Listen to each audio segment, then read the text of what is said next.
Good morning, good afternoon, good evening, everybody. Thank you for joining us today for our water webinar series on integrating affordability into capital and financial planning. My name is Ryan Riddell, and I'm the marketing director for our water team in North America. I will be your moderator. Before we get started, just a little housekeeping. You'll be muted during the presentation, but you can ask questions or put in comments at any time using the GoToWebinar questions panel. We will get to those with about 15 minutes left or so, 15 to 20 minutes, and answer your questions there. I'll also open up the mics with maybe 5 minutes left to let you comment live or follow up on a question if you'd like to do so. About a week or two after the event, I will send you a certificate of attendance that you can submit for potential PDH credit. Obviously depends on your certified agency there, but I will get you the certificate. And we'll also put in some additional messages in the chat about our upcoming webinars and information about the presenters and all that kind of stuff as well. And then finally, this will be recorded and posted to stantec.com. We'll give you a link to where we put all of our webinars if you'd like to share it with a colleague or a friend or refer back to it. So with that, I'm going to turn it over to Andy Burnham, who's going to kick off the presentation. Thanks, Ryan. I appreciate the introduction and appreciate all of our attendees today. I think we have a very timely topic to discuss. Today for the discussion, it will be myself, Andy Burnham. I'm out of Tampa, Florida, and I lead our management consulting practice here at Stantec, and Ben Stewart, who's actually going to take us through a demonstration of some digital tools around today's discussion of integrated capital and financial planning that is inclusive of all important affordability considerations. So before I turn it over to Ben to kind of go through some key elements and attributes of integrated solutions, I wanted to just give everyone a little bit of background about management consulting at Stantec. Ben and I and a team of about 35 groups of individuals focus on management consulting initiatives in the areas of planning and financial forecasting and affordability in particular. So we work with a wide range of communities throughout North America, about 375 and counting at this point. We work with some folks in Canada as well as a significant number of folks in the United States. And it's been a pretty interesting conversation with all the communities relative to what they're dealing with from funding of their infrastructure, doing financial forecasting and setting of utility rates, and how they're grappling with trying to bring affordability into that process. And it's been pretty fascinating to see that a lot of communities and utility providers don't necessarily have a complete handle on how to integrate capital planning with financial planning and affordability, and it's resulting in some outcomes that are not necessarily holistic in nature, and communities making decisions without a complete understanding of how they affect all three of those particular components. And it's becoming apparent that there's a real opportunity for digital solutions to bring together these three important considerations to really enhance decision making, but also result in a significant amount of efficiencies, but also transparency with internal and external stakeholders about the way that utilities are making decisions to achieve a balanced and sustainable future.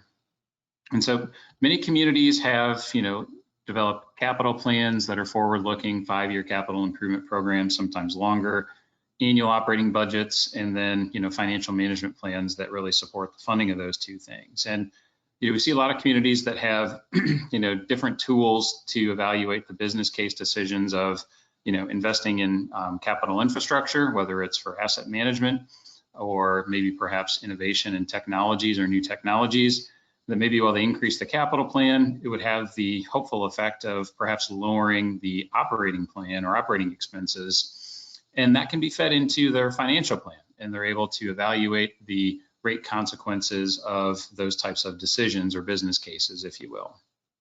And that capital component really tends to drive a lot of the discussion, and that's not surprising. For many communities, spending on infrastructure is really the focal point of their financial management planning process.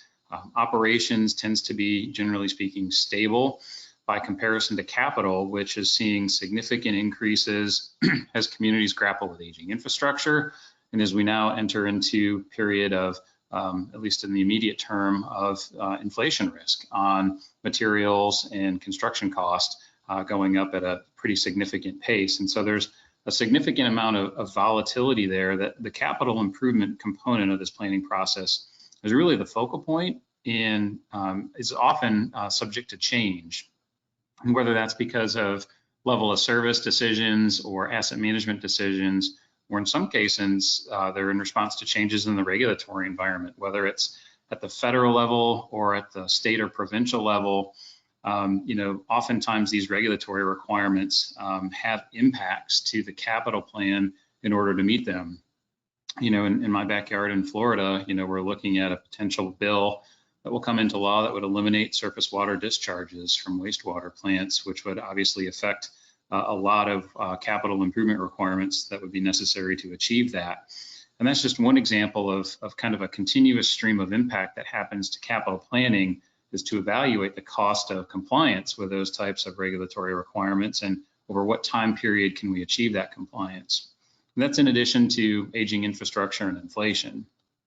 But for the first time, at least in the US, we're talking about a federal infrastructure program for the first time in decades that may provide some funding sources to offset part of our capital improvement requirements. However, that may not be enough by and of itself to really, soften the financial impact of capital spending decisions. And there's a lot of uncertainty around exactly how these funds will be rolled out, which projects will qualify, and the time frame in which we'll be able to receive these funds for some of our infrastructure needs. And so, we're in a situation where we are almost constantly having to try to keep in balance our capital needs and our financial plans to make sure that we're hitting our fund balance targets, hitting our commitments to bondholders in terms of levels of income ratios necessary to meet our bond indenture requirements or covenants. And yet we need to do this really in a way that we also understand the affordability impacts of these decisions at a community and household level. Some of this would be familiar to those that have had to go through a consent order, consent decree, and develop an implementation schedule, where they evaluate their financial capability to really absorb those compliance costs in a certain schedule. So we've got to be able to look at affordability at both a community and a household level when we're making capital decisions and understanding the financial or rate implications of those decisions. But we also need to not only do that now, not just at a snapshot in time, but be able to play that forward so that as we evaluate alternative scenarios of capital spending, funding sources, of inflation risk, of different rate scenarios, that we're able to understand how affordability can change over time in a particular given scenario. And this is the third piece to that planning puzzle that really needs to be integrated when we do capital planning and financial planning, to really understand, the immediate affordability, our baseline, if you will, and how that changes over time. And so it's effectively, I think, an approach that really will remove a blind spot for many utilities and a potential impediment to needed rate increases.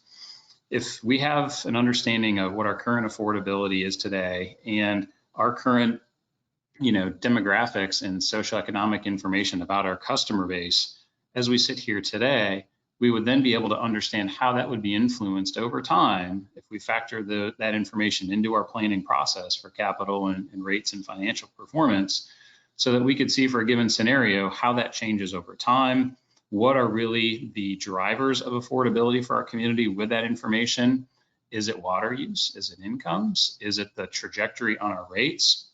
What's really causing those drivers? Could it be the cost of other essential services? And with all that information and understanding, we'd actually be able to set affordability metrics and key performance indicators that could be tied into those planning tools that would allow us to make decisions with affordability in mind and leverage a lot of the insights to specifically target efficiency programs or water audits for conservation to maybe help those adjust their water use. That could be one element of how you could approach high burden water bills. but also to design assistance programs, look at different levels of qualification and what the impact is not only to customers, but also to revenues with different types of discount programs, as we've depicted here as an example, with different levels of participation. So you'd be able to factor in the net financial impacts of providing that assistance and see how it would impact bills and make them more affordable for a given scenario. And all this really leads us to develop, more realistic capital plans that consider not just our financial requirements, but their affordability implications as part of the process. And so all of this is a lot to do. And I think, as I mentioned at the onset, it really drives us as an industry to think about new ways of doing things. And we really need to find ways to have a holistic platform that integrates kind of these three planning elements and inclusive of affordability, so that as we're evaluating changes in our circumstances, changes in our economic conditions, our funding sources, our cost structures, that we can have a real-time understanding of those impacts and our decisions that we have in response to those changing conditions, so that we can make more informed decisions and know specifically how to communicate that to our customer base, and also how to be able to mitigate potential high water bill burdens to customers, before they become a problem. And so with that, what I'd like to do is turn things over to Ben to kind of go through an example of a tool that integrates capital financial planning and affordability, to give everyone some insights on how this could work and really be useful in addressing an ever-changing environment that many of our clients and utilities have to work in. Thanks, Andy. So, take it away. Cool. Thanks, Andy. Yeah, so to address a lot of these points that Andy was just discussing, we wanted to demonstrate this, our cloud-based financial model, FAMS, which integrates financial planning with WARI, our detailed affordability analysis. So to do this, I wanted to start out with this baseline scenario that we're looking at here. As with any financial model, we're starting out with our beginning balances, our revenue and expense budgets, our capital plans, and our outstanding debt to create a forecast of our financial dynamics over the next 10 years. We've also included things like our financial policies, like reserve targets and financial KPIs, to track our performance under these forecasts. So we're starting out with a baseline scenario here of about $2 billion in CIP over the next 10 years. We're maintaining an operating reserve of 6 months of O&M, as you can see on our operating fund chart here, as well as a management target for debt service coverage of no less than 2.0 for a debt service coverage ratio. So as you can see, we're able to meet this plan of $2 billion worth of investment with a modest 3% rate increase over the next 10 years. Additionally, as Andy was talking about, we can understand the affordability of this current modest plan of 3% rate increases. And so to do this, we have our affordability tab within the model here. And similar to a lot of financial models, we can track these affordability KPIs at the top line with simple KPIs like our bill as a percent of median household income or lowest quintile income. But we've also included our WARI, which is the weighted average residential index. And this is essentially just a weighted average bill as a percent of income, but accounting for the full income distribution of not only the service area, but every census tract within the service area. And so what this table is showing is that WARI value rolled up for the entire service area. And we're also keeping track of this metric, hours at minimum wage, which is the hours of work per month, hours of work per month required to pay a monthly water and sewer bill at a minimum wage. And so we've set management targets of 4.5% for each of our first 3 metrics here, similar to what the EPA commonly cites as a threshold of burden. It's also right in the ballpark of a lot of international metrics, like 3 to 5% used by the World Bank and the Asian Development Bank. So anyway, we've set some affordability targets for each of these metrics, and we can track our performance at the top line. But to get a better understanding, we can also show these affordability dynamics throughout the service area to take those numbers and understand them within the pockets of our service area and understand that where customers facing the greatest burden are located. So within this map, we can zoom into specific regions, focusing on the eastern region of our service area here, and really understand where these folks are located and where the change is happening, where folks are transitioning from, say, a low burden to a medium burden to a high burden. So these are some of the ways we use these new tools to get a better understanding of the financial dynamics and the affordability dynamics of a given scenario. So this is all good and well with a 3% rate increase. We can see that our map has changed, our metrics are changing, but it's not a drastic change.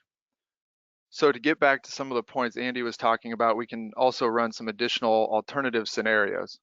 So we have this nice baseline plan of 3% rate increases, but we've just found out that due to some regulatory changes, we're going to be facing a much greater need for investment. We're going to be, say, embarking on a CSO program or a lead line replacement program.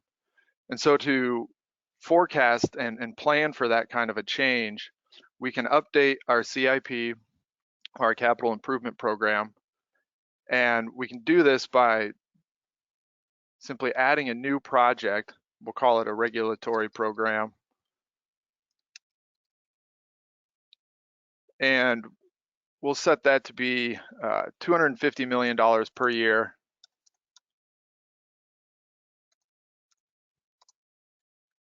Missing a zero there. With a $500 million spike in the second year because we need to make up for lost ground.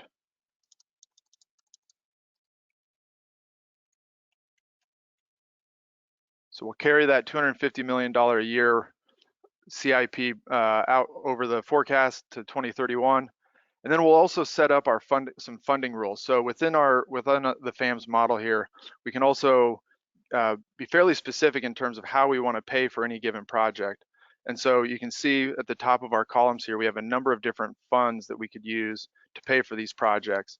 Now, given this is a regulatory program, we're not going to use any impact fees or capacity fees, but we will say we'll use some available cash as available.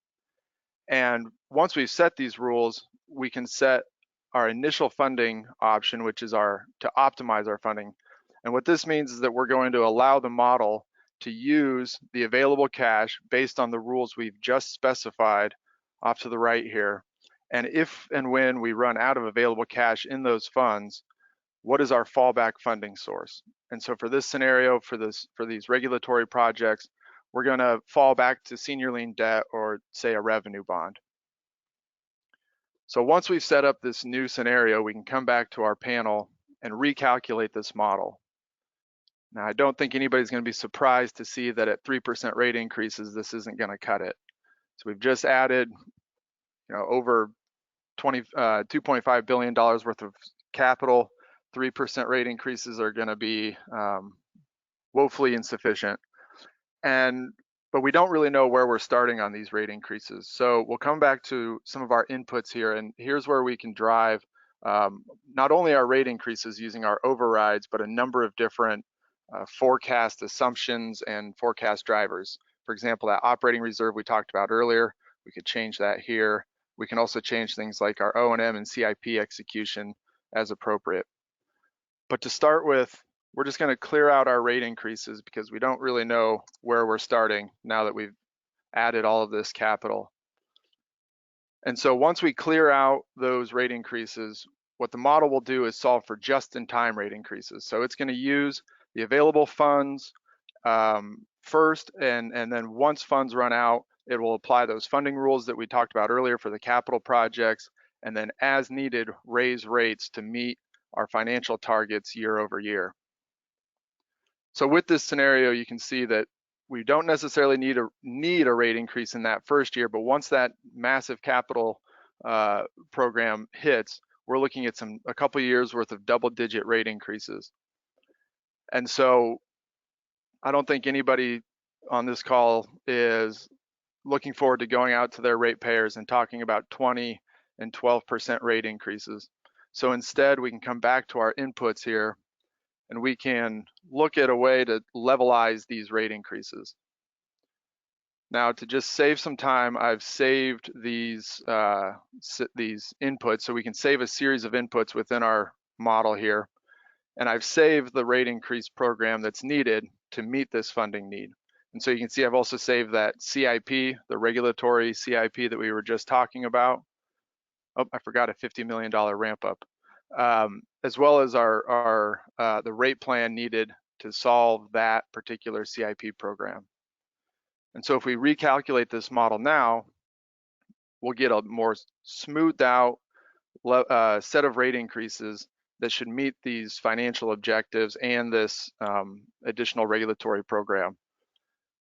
So it's still a bit of a shock, but we're not, holding off for 3 years and then facing a 20% rate increase. We're now starting earlier and have a series of 9% rate increases before we gradually ratchet down to 5% rate increases in the last 4 years. And we're just maintaining those financial targets that we were talking about earlier.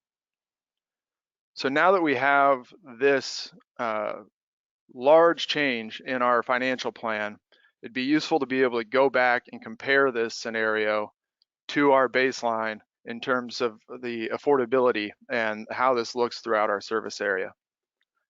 So I've gone ahead and saved this scenario that we were just talking about as a scenario within our plan. We also have that baseline that we were starting with. Now we've still got the same 2021 map here, looking at that WARI, the weighted average residential index. But now, if you'll recall, we did not see quite this much red in that previous iteration. So we can clearly see that a lot has changed. And if we want a clearer picture, we can compare these scenarios side by side. And so active here is that regulatory program that we just looked at, and we can refer back to our baseline scenario and just see exactly where those affordability dynamics have changed. So you can see a lot of that red has extended out from the eastern portion, and more of our service areas facing that high burden threshold. So we're not done yet. We don't think that this is a viable plan. And as Andy mentioned earlier, there is a lot of talk and a lot of momentum behind some federal infrastructure programs that are looking to help support communities with low interest loans and some grant programs to help make investments in their infrastructure more tenable.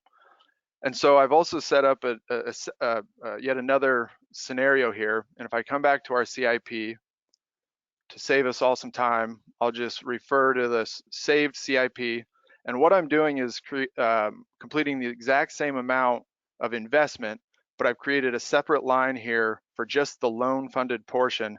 And we're going to look at a scenario where we receive $450 million in some federal assistance in the form of a low interest loan. And we've simply just deducted that from the total we were looking at earlier. Additionally, we'll look at we'll also bring in some grants from that same federal assistance program and look at $50 million worth of grants over 2 years in 23 and 24 to help alleviate some of this burden. And so now that we've brought this grant funding into our capital funding mix, if I go back to my CIP here, and we talked about these funding rules earlier, you can see we've now set up an allocation or a rule to apply that grant funding specifically to those regulatory projects. So all $50 million of federal grants will go towards that regulatory program. And for our loan program, we've just set the override, so we don't need to work through all the logic. We're just going to push that straight to a loan. Now, one thing I haven't done yet is to actually set up that low interest loan. And so we have all of our financing assumptions here. And so if I use yet another one of my saved inputs, I can set up this low interest loan program of a 0.5% interest rate. It's a pretty good deal with 30-year loans for those three, for that $450 million loan we're getting from the federal government. So now with all of these changes, we can come back to our plan and let's recalculate that using the rate increases we had set before. And we're well above our margin, right? We're well above our targets. Our debt service coverage is well above 2.0, and we even have a little bit of surplus cash in 2025. So to meet this particular plan's funding needs, we can bring these rate increases down to a series of 7% and 6% rate increases. And if we recalculate this model now, we'll see that that rate plan will again meet those financial targets just above our 2.0 debt service coverage by the final years and maintaining that operating reserve. Now, before we go back to our affordability maps, let's take a look at one other scenario around this regulatory program. So we like the fact that we've brought down our rate increases. We don't see those 9% in the first 3 years anymore, but we think there's more we can do. And so we've hired some of Stantec's finest engineers, and we're going to look at some alternative capital programs and some alternative ways to address these regulatory needs, but in a more prudent manner to help alleviate some of these burdens that we're seeing in our service area.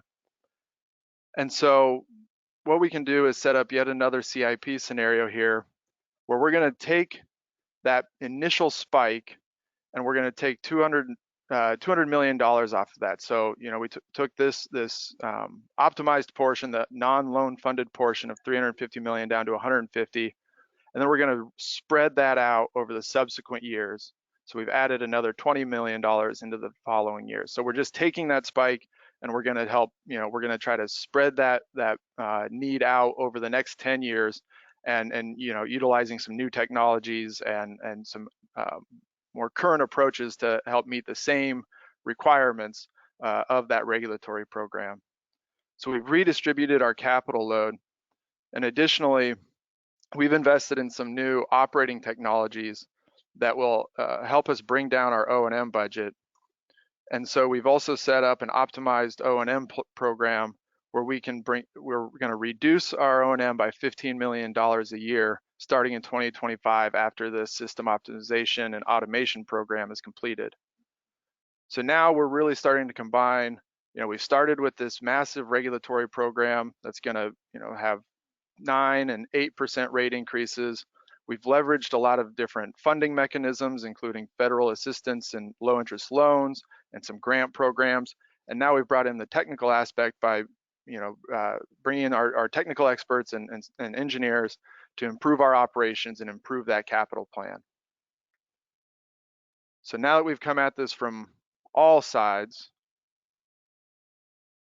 we'll look at yet another set of rate increases to help meet this particular plan. And now we're coming down closer to 6.3% for this new regulatory program. So again, with this 6.3% rate increase, we're just hitting those financial targets throughout the 10-year forecast period. We're hitting that operating fund. We can see that our operating fund is actually, operating fund target is actually decreased with that reduction in our O&M budget. And you can see that we are tracking all of our different financial metrics. We can evaluate how we're paying for that capital. Got our senior lien debt, our cash funded component. And now that we've really maximized all of these opportunities to reduce the burden on our ratepayers, we can come back to our affordability analysis here. And before we get into looking at all of the impacts throughout the service area, we can start by just looking at these top line metrics. So we started with our baseline scenario.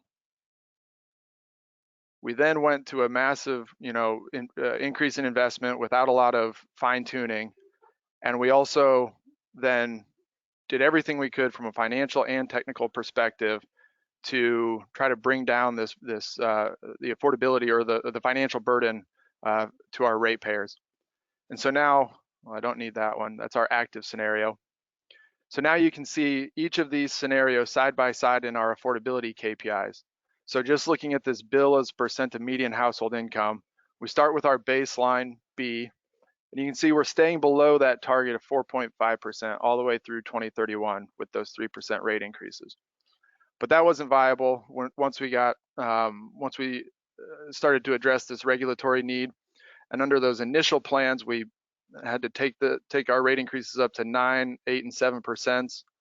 And that led us to a bill as a percent of median household income of 5.7% by that final year. And through a lot of hard work from our financial planners and our engineers, it's not a massive improvement, but we were able to bring that down by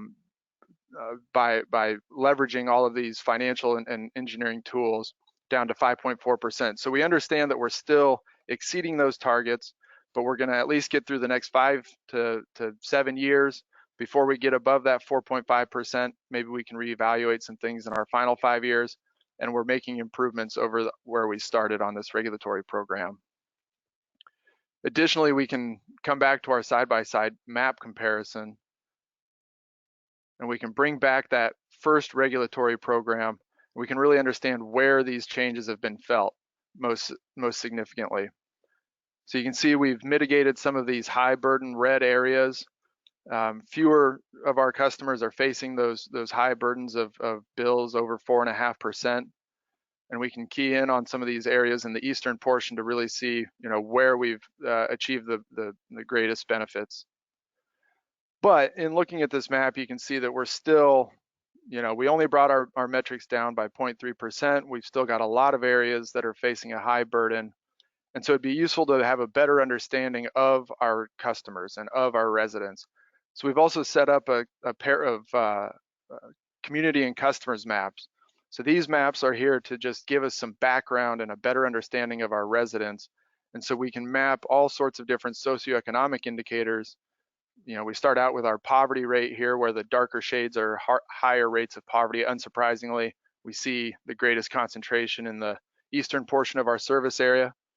Similarly, we have the lowest median household income in that area, represented by the light shading of the blue over here in that low income portion of our service area. But we can get a lot more information beyond just these maps when we click into any of these census tracts.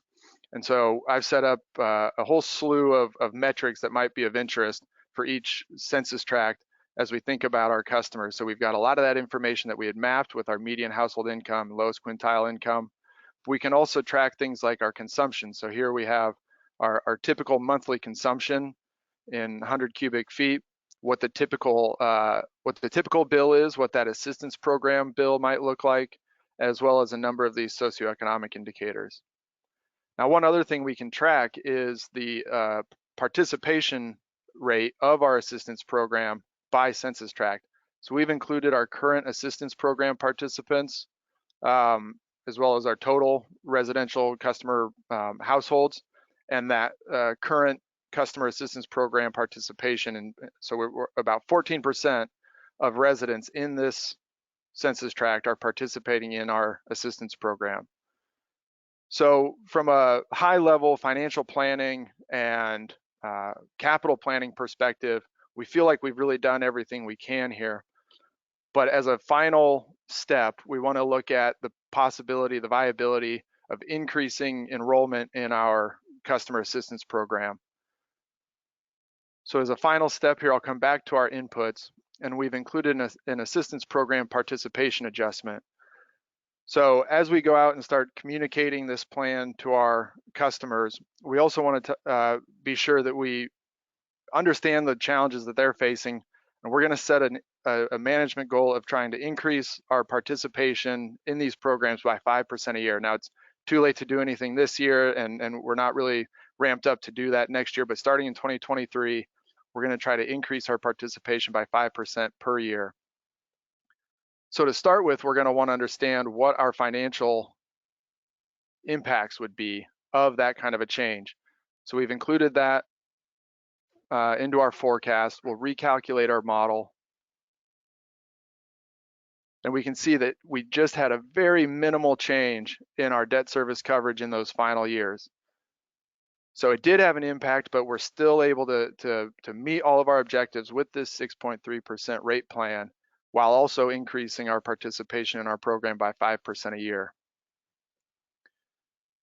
If we come back to our affordability here, now it's not a big enough change to see it in the maps, right, with that modest increase in assistance programs.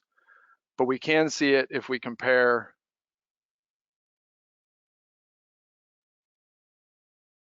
our scenarios with the top line here. Now, our first couple metrics don't change because we're just using one typical bill, and that's one shortcoming of these metrics.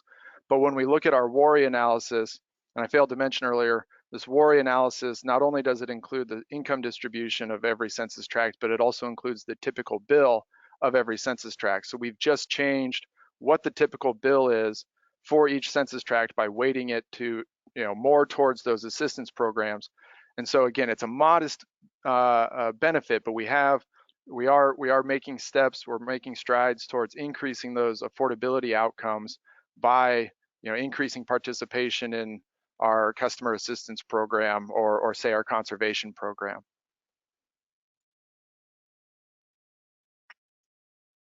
One final item to help understand the affordability landscape. A lot of times these regulatory programs come with some requirements or some guidance in terms of financial capability assessments. The APA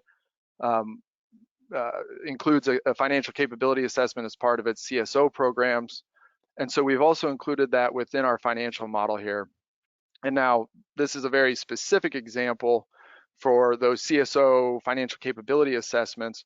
And for that particular application, we've set up a series of worksheets and tables to populate where you work through the required calculations of, what's the cost per household, what's your residential indicator, which is that bill as a percent of income, as well as a number of different financial and socioeconomic metrics. And we can track our score within that financial capability assessment framework. But in other applications, this could simply be replaced by, say, a bond ratings worksheet, if that's something of interest. So, we can include some of these high-level summary calculations based on financial metrics or affordability metrics to get a better understanding of a given plan's impact to affordability or rating scores. And so with that, I can go ahead and pass the mic back, and I think the next step is a Q&A. Is that correct? It is. Thanks, Benny. I'd like to turn things over to Ryan to make sure that we allow time for our participants to ask us any questions and get some answers to those during our time allotment today.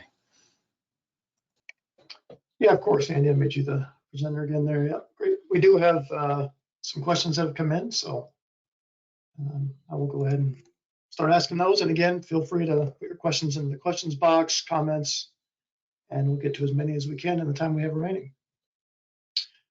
So first up, kind of a general question here, but a good one. In what ways are you seeing public utilities address affordability in their current financial planning or pricing practices? Yeah, thanks, Ryan. That's a good question. There's several different ways that communities we've seen address affordability using financial planning strategies in tandem with rate structure strategies. One is a lot of utilities have concerns about fixed cost recovery and revenue stability, and there'd been a trend in the industry to start increasing fixed monthly service charges or even establishing those for utilities that hadn't previously had them. But for lower volume users, those could represent substantial impacts to their bill or represent a significant part of their bill. So by increasing those, many times there's a correlation between lower usage customers and incomes. And so that's, from an affordability perspective, something that folks have been looking at other solutions to address that fiscal stability objective. By doing things such as looking at their reserve policies and making sure that they have a rate stabilization reserve or higher level of operating reserve to mitigate some of that potential risk of revenue changes because of usage changes, or also looking at things like tiered rate structures instead of uniform rates, where instead of having a single volumetric rate, they'll look to have an inclining block rate structure where the price, escalates for higher use that's likely discretionary and likely also associated with non-indoor purposes that also contributes to a lot of the peak demands on the system. So there's kind of a nice cost nexus there that we've seen communities look to that, addresses equity and proportionality from a cost distribution standpoint, but also provides not only an incentive for conservation, but shelters lower volume uses from absorbing some of those costs that they otherwise would in a uniform rate.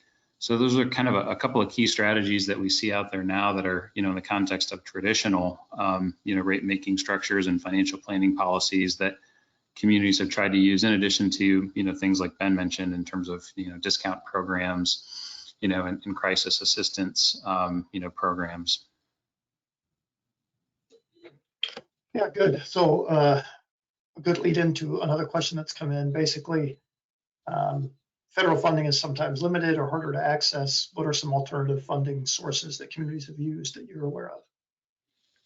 Yeah, that's interesting. We've seen some communities that have had just general challenges in terms of timing of the magnitude of investment required, look to some alternative solutions such as local option sales taxes, or to try to maximize cost recovery of capital by doing maybe special assessments for localized infrastructure, or making sure that they're enhancing their capacity fees or system development or impact fees for growth related infrastructure. Those have been a couple that we've seen come up, in addition to looking at separate kind of vehicles for cost recovery.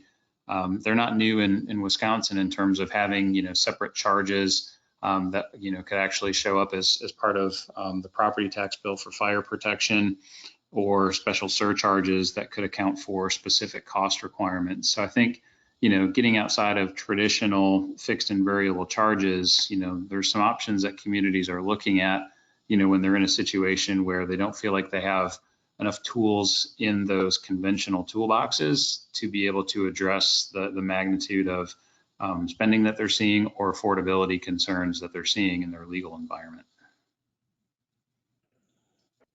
Okay, thanks. A really interesting question here from Loretta. Can intergenerational equity be addressed in the analysis so that those who benefit pay for that benefit? That's also another really good question.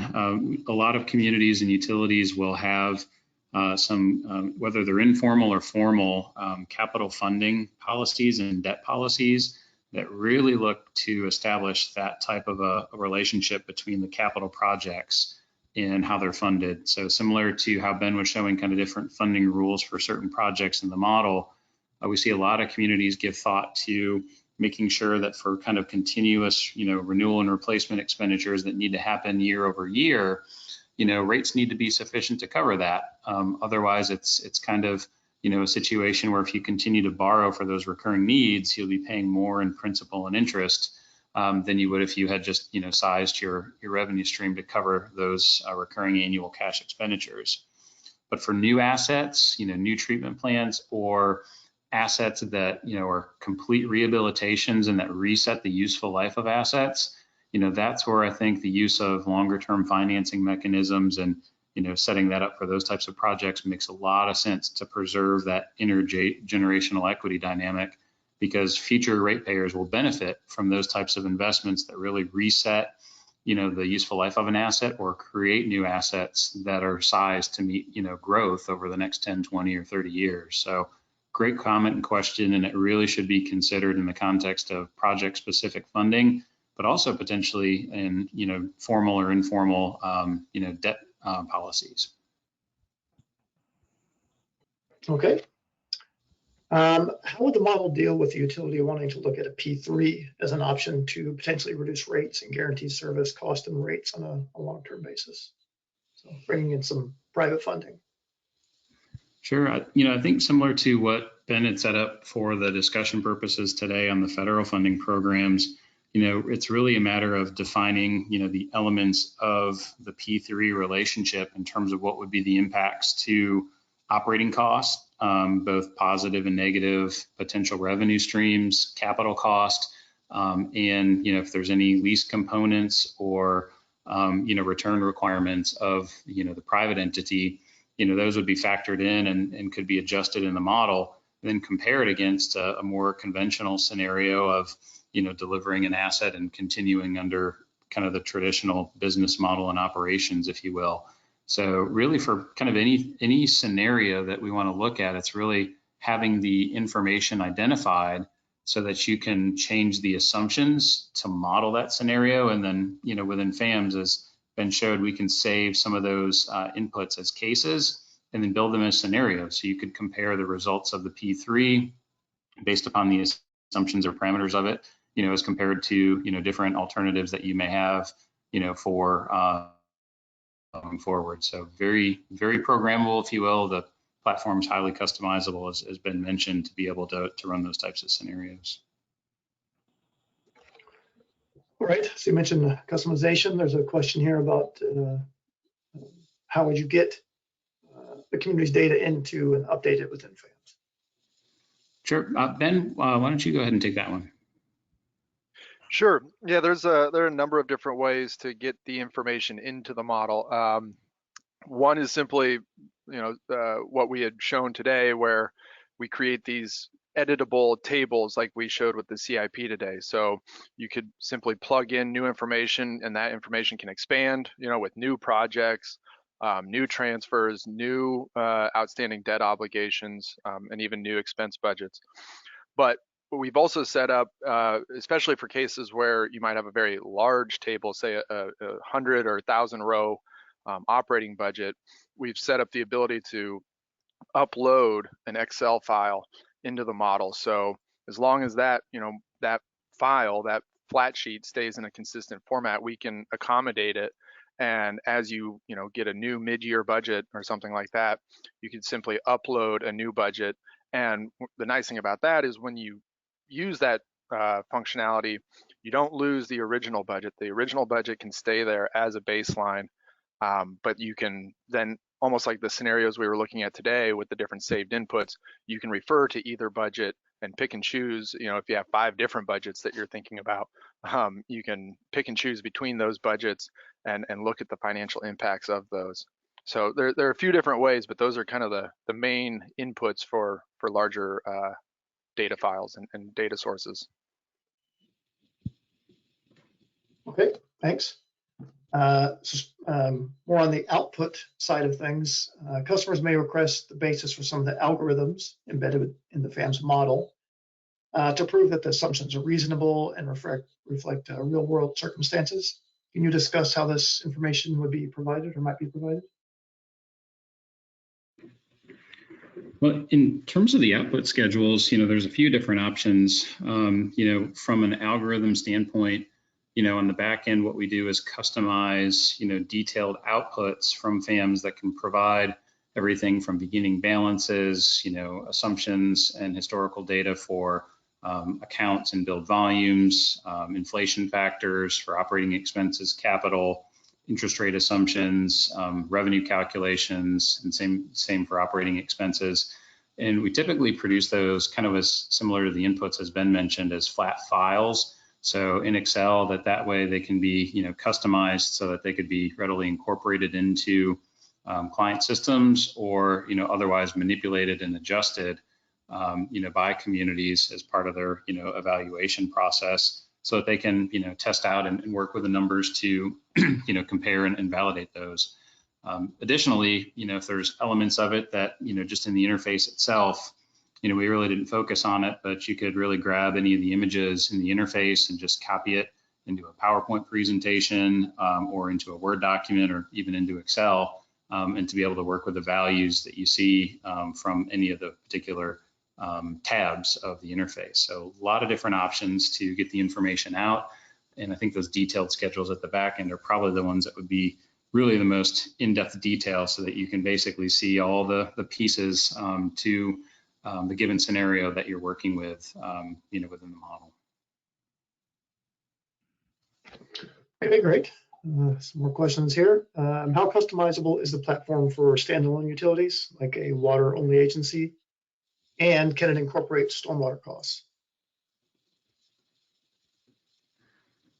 So Ben, I'll let you take that one, because I know you've Sure. got some pretty specific experience doing just that in California with Needles and San Diego and a few other agencies.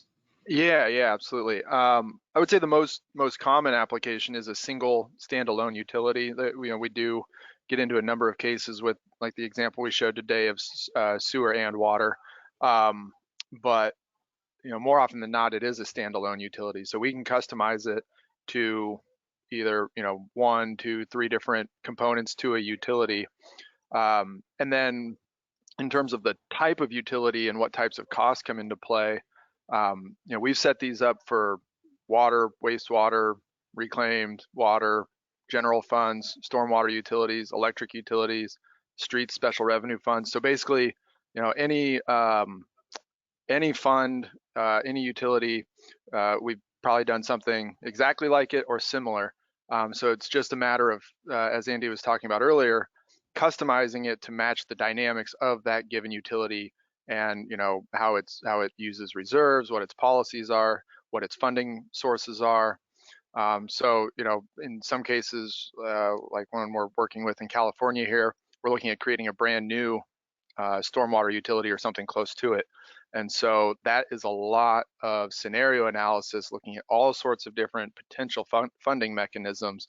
And so we've customized the tool to match that and have that capability to look at pulling funds from, a fee or some other outside sources or some cost recovery mechanisms or some general fund contributions.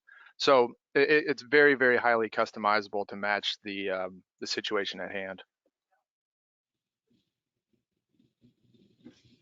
All right, great, thank you. Can you get into a bit more depth on exactly what WORI is and how the income thresholds used can be set? Yeah, I can get this one started, and Andy, feel free to chime in. But the WORI analysis is designed to be a geographical analysis initially, and so, like I had mentioned earlier, it's based on income distribution and typical bills for each individual census tract. So it starts with a detailed analysis of billing data, geolocating that, and pulling income information, here in the U.S. from the Census Bureau. And so we overlay those two pieces of information to essentially calculate that bill as a percent of income for the entire income distribution.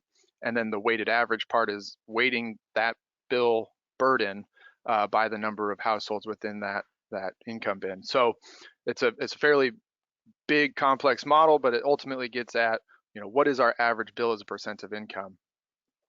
And then when we think about the threshold side of it, so what are we comparing this number to? I'm so used to seeing bill as a percent of median household income. There's a lot of flexibility, and it's really up to how you want to think about it, how you want to gauge it, just like with a lot of these key performance indicators. So as an example, when we do a financial capability assessment, we try to calibrate that high burden threshold back to, say, a 2% of median household income for a sewer bill, or 4.5% for a water and wastewater bill combined. But in other cases where we're not working with a financial capability assessment and we have a bit more flexibility, we've set metrics that kind of correspond to different checkpoints. So say the low burden for a combined bill would be 2%, which is, I think some rating agencies say, that's a strong rating or a strong score if your combined bill is less than 2% of income. And then say the midpoint would be something like 8 hours at minimum wage, which I think comes to something like 4 and some change %. And then as an upper threshold, we could set something like 6%, which would maybe be based on your specific rate structure and saying this is our low income or our efficient bill relative to our lowest quintile income. So basically, we don't want our service area to be have a higher WORI value than an efficient bill at a low income threshold. So you can kind of tailor these thresholds to match what kind of information you're trying to get out of the analysis.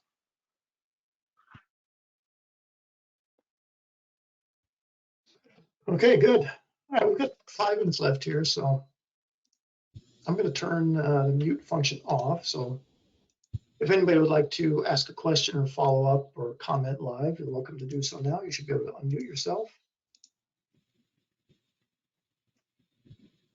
And if not, that's okay as well. Obviously, you can see the contact information for Andy and Ben on the screen. You're welcome to follow up with them directly through email there to ask any further questions.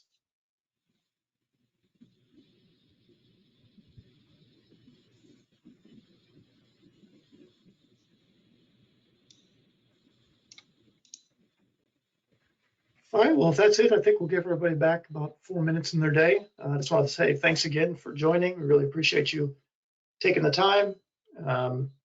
You'll note in the chat links to our upcoming webinars as well as recordings of past webinars. And we look forward to seeing you on one in the future. Thanks to Andy and Ben for the great presentation.